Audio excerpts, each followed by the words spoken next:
పెద్ద సినిమా, పెద్ద డబ్బులతో పెట్టిన సినిమా, పెద్ద తెరపై చూడాల్సిన సినిమా. చిన్న బొమ్మ చిన్న తెర మీదో ఫోన్లోనో చూస్తే ఆనందించేది కాదు. సో పెద్ద తెర మీద చూస్తారని ఆశిస్తున్నానండి. చాలాసార్లు చాలా ప్రయత్నాలు చేసాం పైరసీని అరికట్టడానికి. కొన్నిసార్లు చిన్న చిన్న విజయాలే దక్కినాయి కానీ పెద్దగా ప్రభావం చూపించలేకపోయామండి. అప్పుడప్పుడు కొన్నిసార్లు చేయగలిగా కానీ జరిగినప్పుడు చిత్తూరులో థియేటర్లో పైరసీ జరిగిందని తెలిసి, అంటే ప్రతి ప్రింట్ మీద ఇప్పుడు డిజిటల్ మీడియం అయిపోయిందండి. ఇంకా ఈజీ. ఎవ్రీ డిజిటల్ ప్రింట్ మీద వాటర్ మార్కింగ్ ఉంటుంది. సో ఎవరు ఎక్కడ పైరసీ చేసినా, ఏ థియేటర్లో పైరసీ చేసినా, ఏ టైంలో చేశారు, ఏ థియేటర్లో చేశారు, ఎన్ని గంటలకు చేశారు అనేది ఫోరెన్సిక్ రిపోర్ట్ వచ్చేస్తుందండి. సో థియేటర్లని మీద కేసులు పెట్టడం, థియేటర్లు క్లోజ్ చేయించడం is not something that we like to. అదేదో యుద్ధం కాదు. అందరం ఒక ఇండస్ట్రీ వాళ్ళమే. థియేటర్ యాజమాన్యం అయినా, సినిమా తీసి మేమైనా సరే అందరం సినిమా ఇండస్ట్రీ వాళ్ళమే. బట్ అలాంటి పరిస్థితి తీసుకురాకుండా కొంచెం జాగ్రత్త తీసుకుంటారని, మీ ఆపరేటర్స్ ఎవరైతే ఉన్నారో వాళ్ళందరినీ కొంచెం జాగ్రత్తగా వార్నింగ్ ఇస్తారని, నైట్ షోస్ అయిపోయిన తర్వాత స్పెషల్ షో వేసుకొని ఇలాంటి ప్రయత్నాలు చేస్తారని తెలిసిందండి.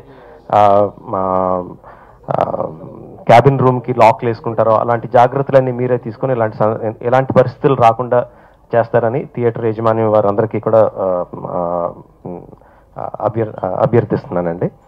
అండ్ చాలా నేను ఒక్కసారి ఎప్పుడో ఒక 3 months బ్యాక్ ఒక్కసారి ఒక ఫ్రెండ్ ఇంట్లోనూ ఎక్కడో కలిసానండి, చంద్రశేఖర్ గారిని. Bengaluru joint commissioner. ఆయన చాలా చాలా మామూలు వ్యక్తి. చాలా మామూలుగా ఏంటండి పైరసీ అంటే ఏంటి అని చాలా క్యాజువల్గా అడిగారు. దానికి నాకు తెలిసింది ఏదో చెప్పాను.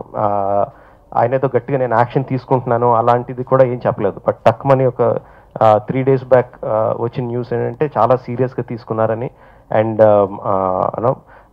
ఈ main hard core criminals, piracy చేసి క్రిమినల్స్ ఎవరైతే ఉన్నారో అలాంటి వాళ్ళని 9 మందిని అరెస్ట్ చేశారని, కమిషనర్, బెంగళూరు కమిషనర్ రెడ్డి గారు కూడా దానికి ఫుల్ సపోర్ట్ ఇచ్చారని, డీసీపీ రమేష్ గారు ఆయన టీం కూడా సహకరించారని. అంత సడన్గా ఒక వార్తలు వచ్చేసరికి we are surprised and so happy. పోలీసు వారి దగ్గర నుంచి అంత సపోర్ట్ ఉంటుందని ఊహించలేదు. So we are very very thankful to them. So that's about it. July 10th release అవుతుందండి. Hope you watch it in the theatre and enjoy it. Thank you very much. And one more thing, I want to thank Raj Kumar అండి, anti piracy cell chamber. Shyam Prasad Reddy గారు and Raj Kumar ఇద్దరు కూడా ఈ పైరసీని అరికట్టాలన్న దాంట్లోంచి almost 8-10 years నుంచి నాకు తెలిసి they were very active into that controlling piracy.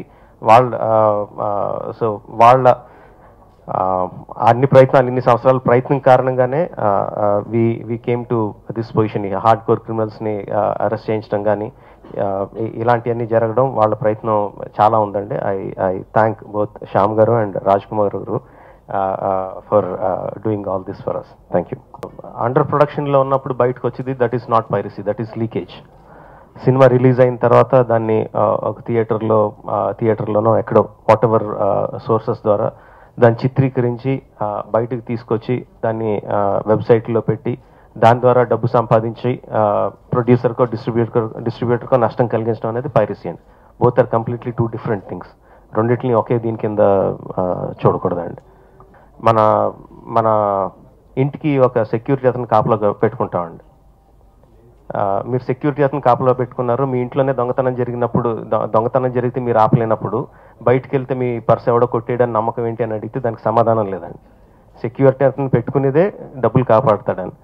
అలాంటి సెక్యూరిటీ అతనే సినిమా ఫుటేజ్ లీక్ చేయగలిగితే దాన్ని చేసేదేం లేదు. మీరు మీ సెక్యూరిటీ అతనే మిమ్మల్ని కాపాడలేకపోయాడు, ఇంక బయటికి వెళ్ళి మీ పర్స్ ఎవడో కొట్టేస్తే దానికి ఎవరు సమాధానం అంటే దాన్ని వీ కెనాట్ ఆన్సర్. అయిందండి ఎప్పుడండి? అప్పుడు టికెట్ ధర ఎంతండి? ఏంటి? కాదండి 10 రూపాయలు ఉన్నప్పుడే స్టార్ట్ అయిందండి. మరి అప్పుడు అఫోర్డ్ చేయగలరు కదా, ఎందుకు లేదండి? నష్టం ఎప్పుడైనా నష్టమే కదండి. అది కాదండి పైరసీ స్టార్ట్ అయినప్పుడు టికెట్ ధర 10 రూపాయలే కదా. మరి అప్పుడు ఎందుకు స్టార్ట్ అయింది? కాదండి, మీరు నా క్వశ్చన్కి మీరు ఆన్సర్ చెప్పట్లా. మీరు అన్నదేంటి? టికెట్ ధర పెంచిన మూలంగా పైరసీ పెరిగింది అంటున్నారు. టికెట్ ధర పెంచినప్పుడే స్టార్ట్ అయింది కదా అంటున్నాను నేను. ఎందుకు లేదండి?